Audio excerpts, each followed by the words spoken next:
Oi pessoal, meu nome é Camila Michkines e a partir de hoje eu vou começar a fazer alguns vídeos para vocês de receitas bem fáceis, bem simples e que ajudam no nosso dia a dia.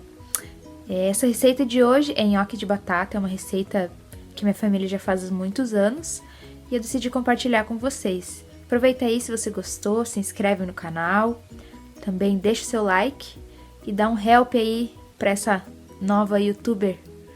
Um abraço para vocês! A gente vai precisar aqui de 5 batatas cozidas, tá? E agora a gente vai amassar as batatas. Agora 2 colheres de sopa de margarina ou manteiga.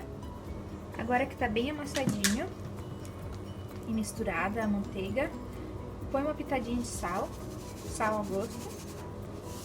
Dá mais ou menos uma colher rasa de colher de chá. Olha que bonito que tá a massa. Agora a gente vai acrescentar 1 xícara de farinha de trigo, ou a farinha da sua preferência.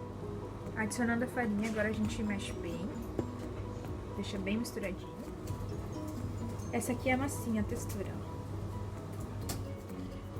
Eu já deixei a bancada aqui com um pouquinho de farinha, pra gente colocar as bolinhas aqui e não grudar na mesa. E também já deixei pronto aqui o queijinho pra gente colocar dentro das bolinhas. Pegar aqui um pouquinho, dá uma amassadinha assim, ó, faz mais ou menos um redondinho. Coloca um pouquinho de queijo dentro e a gente vai fazer a bolinha. É só fazer quando você quiser agora.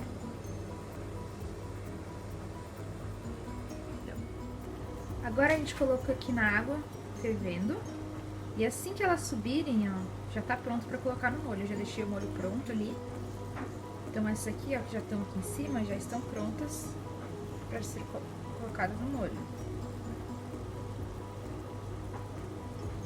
Depois eu mostro pra vocês como ficou o prato.